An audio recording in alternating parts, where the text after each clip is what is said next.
name is Denise Murray, and welcome to Rebuilding Your Badass. I have a special guest with me this afternoon, Kathleen. She is with Perpetual Being. She has a great, is it a Facebook group, Kathleen, or is it a website? It's a page. It's a Facebook page. Oh, okay. So where she does all kinds of talks about books and stuff. It's kind of like a virtual book club. It's a great safe space to really be vulnerable and discuss what's going on in your life. And she's going to talk with us today about EFT, or tapping, or emotional freedom technique, for those of you who don't know what it is. Hi, Kathleen. Welcome. Hi. Thank you, Denise, for having me. Absolutely. I'm so excited to have you here. So how did you get involved with EFT? Okay, so I have been on the self-helpery journey for a few years now, and I have had various phases and stages, and really found that I was excelling in creative focus, but some of my subconscious beliefs that have kept me stagnant in other areas of my life reared their ugly head over the summer in a very aggressive way. And so I went out and I was looking to basically relieve some of the physical issues that started to present themselves. And I found an amazing chiropractor.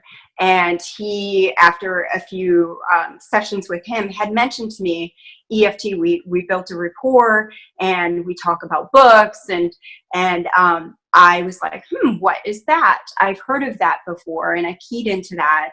And then I went online and I found Nick Ortner's website on emotional freedom technique. And what I loved about Nick Ortner is that, I mean, besides the gobs and gobs and gobs of information that he provides people, which is amazing, he has scripts that accompany the actual tapping technique, which we'll walk through really quickly so that you get a feel for what's going on there. He has scripts to support it that I feel like really get that mind-body connection. I found the way he worded his scripts were very compatible with where I have been in my process. And I think that that was key to its success too. I think because I came across Nick Ortner very early on in my growth journey. I was going to say career. It feels like it's been a full-time job. Yeah. But I really, I grew up with Louise Hay, and you know how she always has the positive affirmations and all that stuff, but it just didn't feel right for me. So I was like, I have all these negative thoughts going through my head, and I can't just turn them off and start to believe these positive. And then I found Nick, and the funny thing was I actually bought his I forget what he called it, but it was like the making money. He's got a workshop that's like 10 weeks long or something. It's about making money and whatnot. And that was about making money, but it totally helped me in every other area of my life too, just tapping and doing the things in that. So I really loved it because it helps me clear up that negative stuff, and then I can start putting the positive stuff in.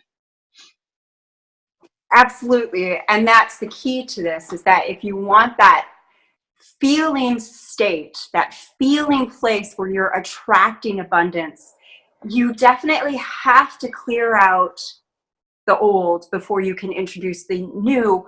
Or even, like, everyone will say, well, you have to be in this state of allowance. And I'm like, seriously? Like, I don't know. Thank you so much. But there's this part of me that's like white knuckling my experience, hanging on so tight. And I'm like, oh, thanks for telling me I can let go of the steering wheel now. Like, yeah, never mind that, like, I'm on the roadway of life driving 75 miles per hour, but I'm just gonna, like, sexy, take the wheel. And the road is full of ice and, you know, all kinds of potholes. Well, and we're using that as a metaphoric reference for, like, I'm a girl who grew up in an ultra hyper-religious environment. I suffered many forms of abuse. Mm-hmm. I have a variety of different companions that are like, oh, good Lord, you just keep those hands tight, because you can't trust them, you can't trust them. And most of all, you can't trust yourself. Right. Like, that was the biggest message that I received. You can't trust yourself in this big dream because this big dream is silly, or, you know, it's been proven to you time and time again, this or that or the other, that, you know, that's not in the cards for you. And really what that is scientifically is the amygdala telling your body to freak out. It is the part of our brain, the reptilian part of our brain, that triggers the flight, fight, freeze response. And when we're speaking about EFT, emotional freedom technique, what we're doing through tapping on endpoints of our meridians. So we have a meridian system. This is not like some hokey thing. It is an actually scientific proven system, like our nervous system. It's an extension of our nervous system that functions like electrodes on all over our body. And we're tapping at endpoints of specific meridians to send the message to the amygdala to calm down. And through the scripts that we use and the actual tapping, it is amazing the difference that it makes. So yeah. Oh yeah, absolutely. When I came across it, I was like, no way, this is like the dumbest thing I have ever heard. Yeah. There's no way doing tapping on my face is going to change the way I feel about anything. And then I did it and I was like, holy crap. Like, I just can't believe how much better I feel. Right. Yeah, same response. And then I went through a period of time where I actually know, if you grew up on Louise Hay, then you know how she talks about the turkey pan. Yes. Where you soak in the turkey pan and you start to draw up all of the dirt and the grease. And she likens that to us overcoming limiting thought patterns. And so initially, everything just looks like a huge mess. And you can experience that when you're doing EFT, or even when you're doing other forms of work with meditation. You know, Jen Sincero goes, your life will turn to crap before it turns to shinola. I'm like editing that in Jen Sincero style. I'm open the Sesame Street version. So my kids don't start swearing again. Thank you, Jen Sincero. Yeah, exactly. I had to explain to their teacher why they were their Christian teacher why they were running around calling everyone a badass for quite some time. That was a good time. But yeah, so you experience some of that kickback, and I have, when you're diving deep into a thought pattern. Do not be alarmed if you do experience a little bit of that dirt rising up, and you feel kind of like, wow, I'm more afraid, or I'm more angry, or I'm really, that's great. You've hit something, and you can keep going, keep digging. And you'll find that on the other side of it, something opens up. Like, didn't you find, like, all of a sudden there was room in you?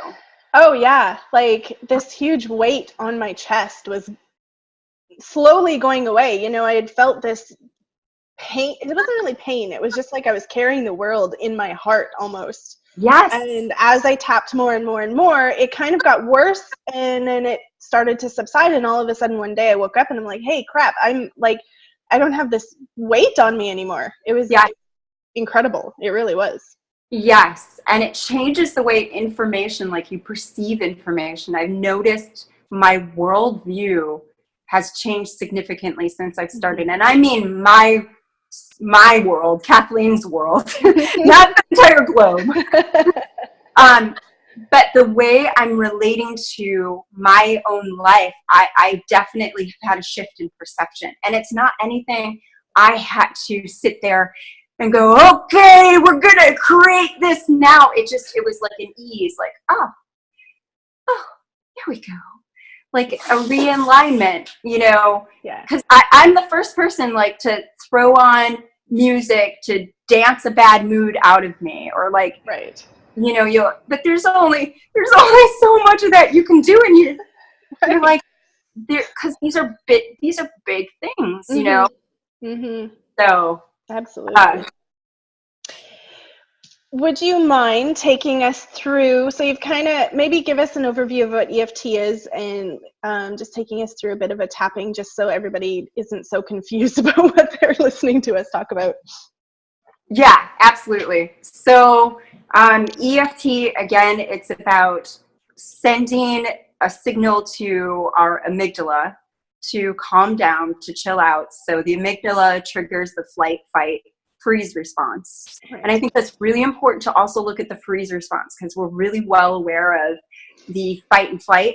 But a lot of us, we face freeze and don't even know it. And freeze, it can lead into like that procrastination and how we sabotage ourselves through that. So that's a very interesting. Nick actually has this wonderful book, the 21 Days to Your Greatest Self. Yes, I'm on like day 13 or 14. I can't remember. Nice. Yeah. And actually, I just opened my book to day 14 because I thought this was really cool. This is like a middle ground where a lot of us are if we've been on our self-help journey, is we're like, I want to see major changes right now. Right? We're far enough along where we're like, what the heck? And that turns, whether you realize it or not, what your body is doing is panicking and preventing you from then taking the shift into that feeling space, taking the shift in perception. And so what I wanted to do was go through a tapping that spoke to that, to calm that need to manifest down. I'm going to take my glasses off so I can't see you. You a great idea. You can still see me. And I'm going to start at the chop points, the tap points. So the karate chop point is where we start. And what we're doing right now is we're doing a setup statement. And you can find this on Nick Ortner's website if you want more information, or if we've gone through this too quickly. But right now, what I'm going to do is do the setup statement. And I will post links for all of that in the comments for you guys, so you can quickly get there. So even though I feel this panic about where I am in my life and this journey, I choose to love myself and accept how I feel. Even though I feel this panic about where I am in my life and on this journey, I choose to love myself and accept how I feel. We're going to go through it one more time. Even though I feel this panic about where I am in my life and this journey, I choose to love myself and accept how I feel. And now we go to the eyebrow, which is right where your eyebrow, if it's still there, if you haven't plucked it away, but right, like I have, where you draw it in, right in between your eyebrows there, at the end points of your eyebrows, he wants you to say this panic. So we're addressing the actual emotion now. I feel like I'm not moving fast enough. So now we're going at the side of our eye. We're not going in our temple. We're actually right on the bone that you can feel. And then underneath the eye. Like I'm not making enough progress yet.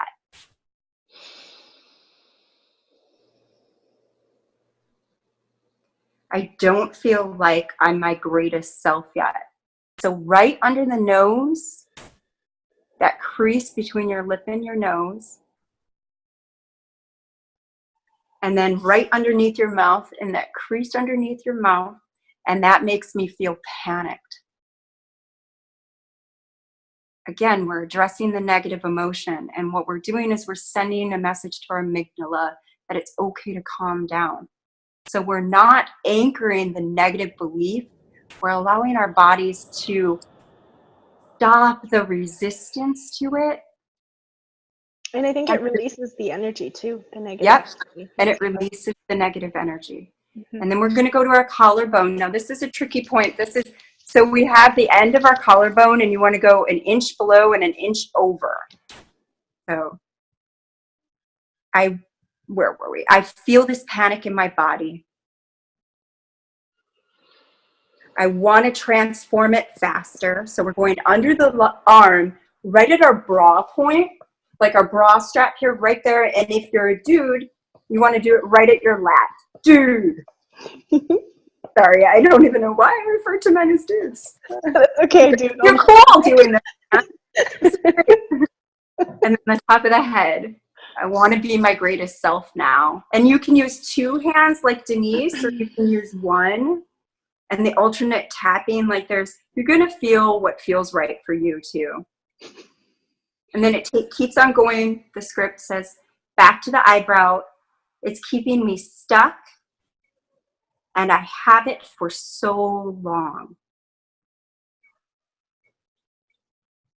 And then back to the side of the eye. But what if I could let this panic go? So we're choosing to question our belief system. We're choosing to introduce ourselves to something new. This is kind of like the segue point. What if I choose peace underneath the eye? And then back underneath the nose. I can trust that I'm where I need to be.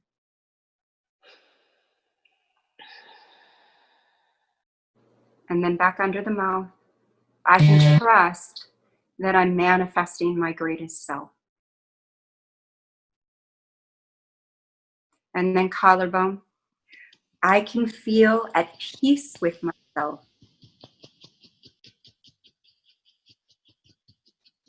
And then back underneath the arm. I can see the problems in my life. And then the top of the head. I feel at peace with myself still.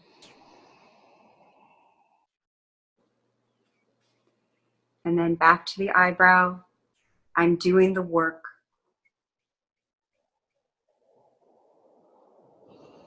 One step at a time, side of the eye.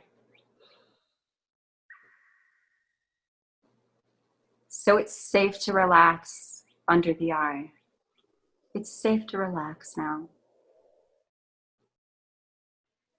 This is a big one. And forgive myself for not being perfect. Amen to that. Yeah. And then under the mouth, another big one, to trust myself. And then collarbone. And know that everything's happening right on schedule. Trusting in that divine timing, man. It's going to help you to settle into that state, though. Yeah, for sure. And then underneath the arm, feeling safe and calm in my body. And then top of the head right now.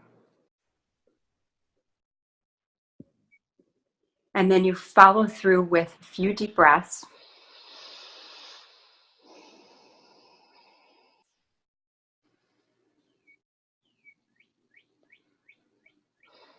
And before you even go into a tapping, if you're going to do it with Nick Ortner, it's a really good place to start.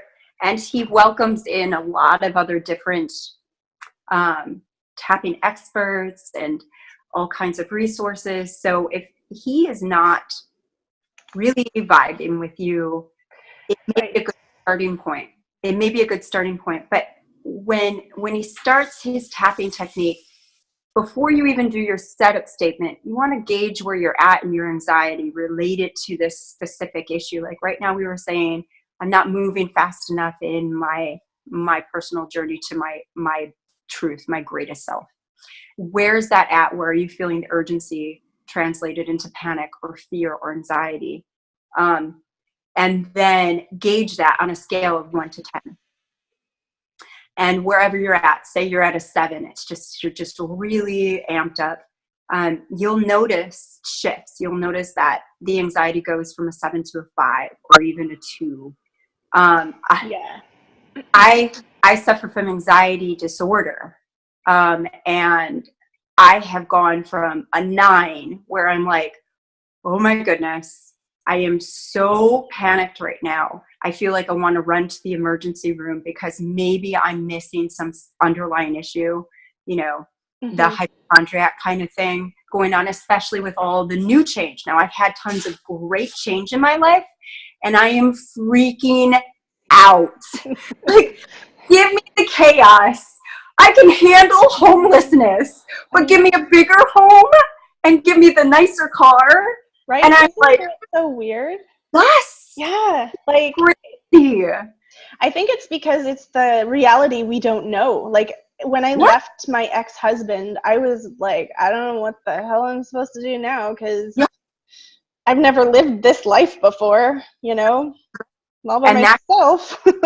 And that can be so disarming, and so you'll experience fear at a whole new level. And what I love about EFT is it's instant. The results are instant, you know, and it seems ridiculous, Right?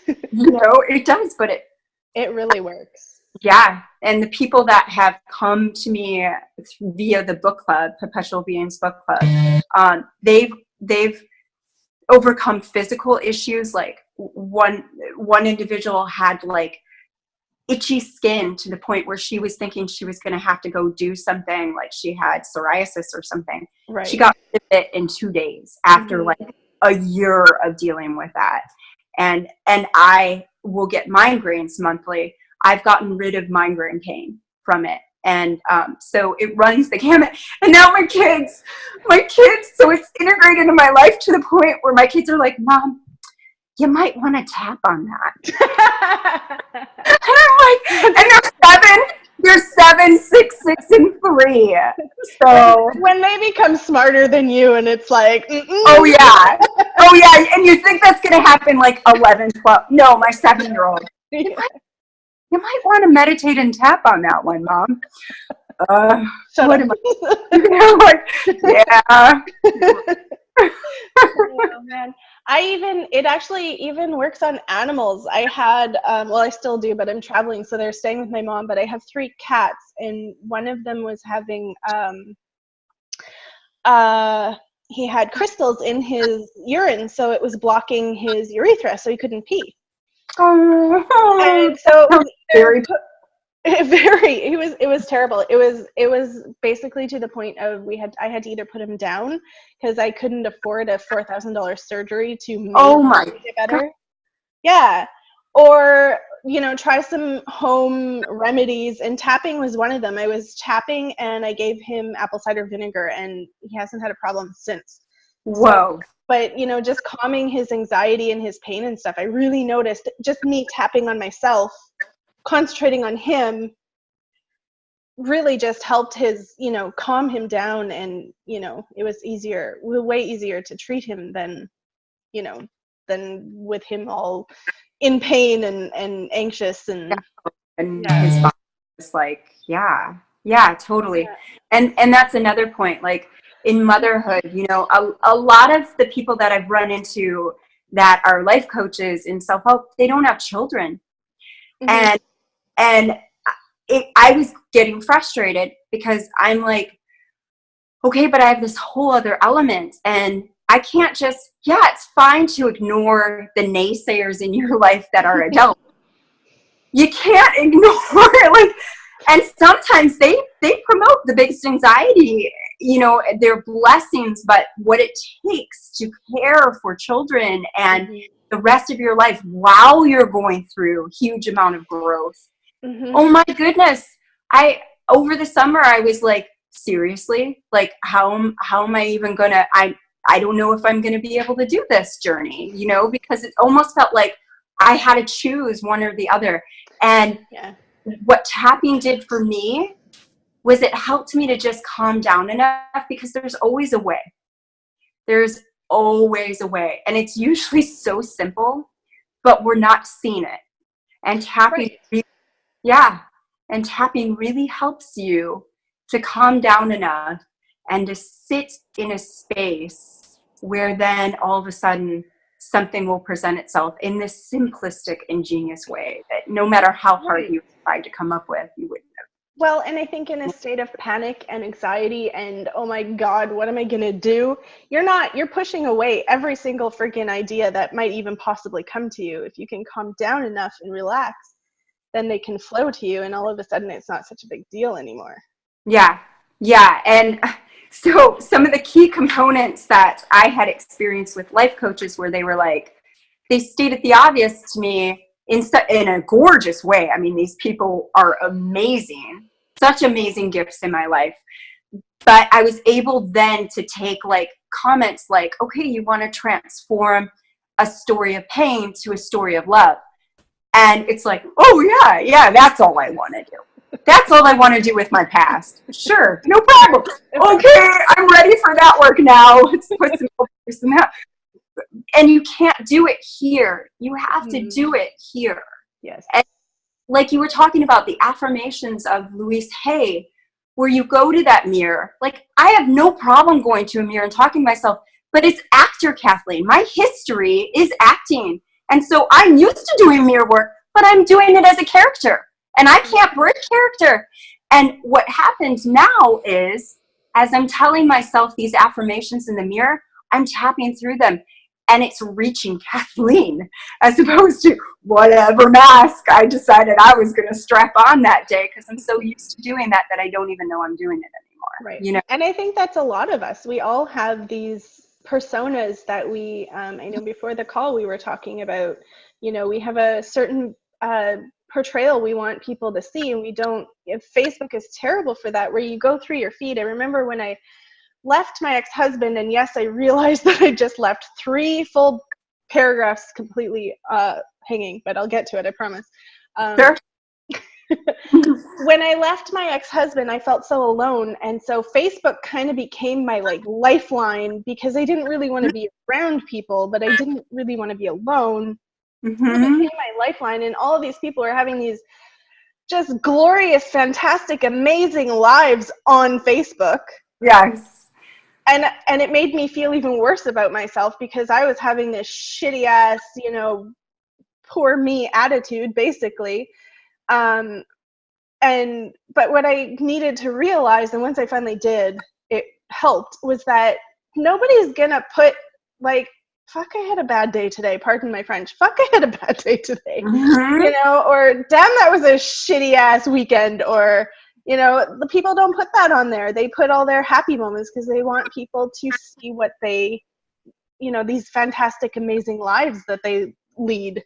Well, and also I think there's a level of social courtesy. Like, we're all aware that there's the struggle. Like, I know for me, I'm not intentionally trying to capture those moments and go, look at my I just posted from Great Americans Day on my Facebook page with my 3 beautiful children waving an American flag, smiling.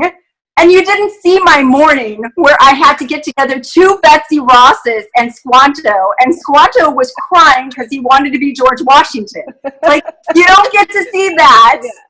And that one picture, because it's also like an affirmation of, I did it. Here, look at what accomplishment. Please, let's capture this, because they're going to be this way for about 5 seconds, and then they're going to complain to me about what a terrible mom I am for the rest of the day. Mm-hmm. But also too, that takes a level of vulnerability. Like, and we're just trying to run our lives, and we're trying to get ourselves. We're not, and we're trying to like allow ourselves to grow into our greatest versions of ourselves. And like, how that all works is, we have to get vulnerable. We have to welcome. And so this is a retake of some very well-meaning ideas. And now we're coming and constructing something that is more truthful and human. Like, and that to me is where the richness is. And that's why I created the book club that I did, because we're all clumsy, and we're all just, and we have a lot of stuff, and like gosh, I'm gonna mess up her last name because I always do, and I feel so bad. But Janine Faulkner. Oh yeah. I can't say it either, so I'm not even gonna try. I feel so bad, Janine. Please forgive me if you ever watch this. But she talked about the permission of the and in her TED Talk. We can be joyful and grieving. Right. Yeah. And that's the thing. It's not a dichotomy. We are experiencing many, many different states of being. And I think though that awareness that we're not alone, we can connect at that point. Like, yeah, you're the woman who just left your husband and da da da da da, but you're also the woman who's traveling the world and da da da da, and you know, having awesome hair, and like it's all going on at once. Yeah. And this doesn't have to be like some sort of a selective relationship that isn't really relating. And yeah, so that's my goal, is to ultimately it's that I can live wholeheartedly, and that requires that intense amount of vulnerability that I'm still trying to get comfortable in. So tools like EFT help. Oh yeah, to do that. I really love my EFT. I can't wait. Jessica Ortner has the weight loss book. Yes. I have everything in audio because I'm traveling, so you know, carrying a suitcase full of books isn't really a conducive way to travel. Oh, and they weigh it by pound, and oh, right. You really have books in here? Is this what is this? What you got in the suitcase? Jen Sincero, Nick Ortner, and but so I have everything on audio, and I can't wait to get into that because I know that my weight is, well, it was basically a fuck you to my ex-husband, and I kind of just haven't done anything about it. So I know that there's emotional stuff going on behind that, and I'm excited to get to that, but it'll have to wait a little bit because I got other books that I'm working on. So your weight is waiting. Yes, it totally is, and I'm totally good with it, actually. I don't know. It's one of those things that I have done the work on. You know, for everybody watching and for you, my ex-husband told me every day of our 13 years together that I was fat and that I'd be really good looking if I wasn't. So that's not cool. No, it's not cool. And you start to believe it. And so it took a long time to deprogram that and then reprogram it. So now, though, I catch myself walking by a mirror and I'm like, hey, good looking, you look good today, you know, like, and I don't even think about it. So that's when I know that I'm actually believing it, is when I do it without thinking about it. Right. And then, as Louise Hay says, that everything equalizes. Once we understand what love looks like from our own perception of ourselves, once we really embrace loving ourselves, true transformation just is a natural process. It's something that is a struggle, and anything is truly possible. But even in the awareness that awareness that, yeah, I'm there and I'm going to move into the space, and it's going to, you know, it'll take a minute or two. Like, I think that is such a gentle way of approaching everything. Yes, I love that. Instead of the harsh, you know, pushing against it, resisting, trying to block the feelings. Yeah, it just makes it so hard. Well, and ultimately it doesn't work. You get back to square one because you haven't addressed the underlying issues. And that's what I was finding with anxiety, and just kind of beating myself up over like adulting, but not really feeling like an adult, always feeling like dependent. And here I am with 4 little people who don't have a level of autonomy where they can do much. They rely on me for a lot of the life stuff that we, you know, making sandwiches, you know, which we know how to do, and still not quite feeling settled and grounded in being able to depend on me. And EFT and combining it with Louise Hay and Gabriella Bernstein and Jen Sincero has just like, it has enriched it so much. It's like it's like pouring Miracle Grow on my budding flowers, and yeah, they're making it is like amplifying the growth in such an observable way. So yeah, absolutely, I totally agree. Like, I only left my ex-husband Oh, I don't know.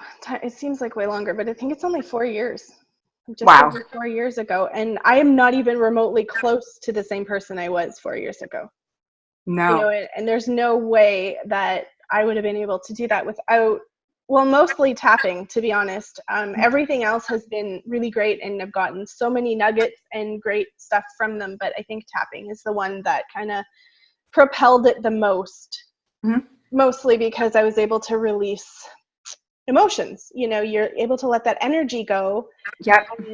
And I should say, I was going to say this before to everyone, is if you're tapping and you find yourself, at first, when I was having really big emotions, I was crying all the time. When I would tap, I would just start bawling.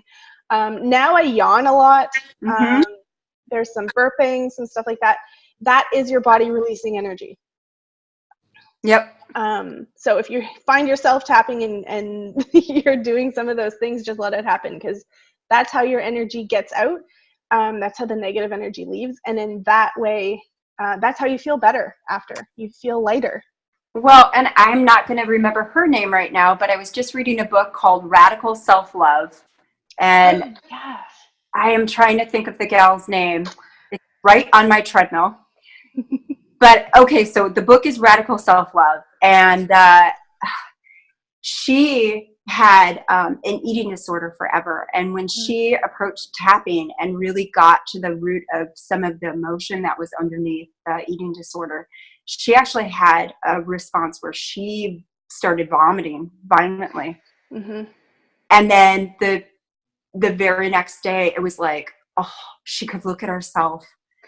I know. She wasn't identifying with how she had hated her body. All of a sudden, it was like this blank canvas that she could then view with open-heartedness. And yeah, for me, it's translated into a lot of like the self-talk, that critic, Yes. where it'll get super, super intense, and I'll have like an anxiety attack, like, oh my goodness, my world is caving in on me. I feel like I'm losing my freaking mind. And I just stayed the course. Like, I held the course, and all of a sudden it's like smooth sailing. Like, I just came through that fog. And in Untethered Soul, Michael Singer talks about samskaras and energy being trapped, and the samskaras that we trap, and that's energy, and we're releasing that energy that perhaps could even be many, many, many years old. Oh, yeah. Depending Absolutely. on where you had an experience that helped you form a specific belief. Yes, so. I agree. Absolutely. Well, thank you so much for talking with us, Kathleen. This has been You're really welcome. great. Thank you for having me. I had so much fun. It's really great. I did too. I'm going to put links for Kathleen's book club in the comments, as well as links to get to Nick Ortner's site and stuff like that. Maybe some of the books we talked about. And please check out the book club. Kathleen is amazing, as you can see. Thank you. And thank you, everyone, for joining us.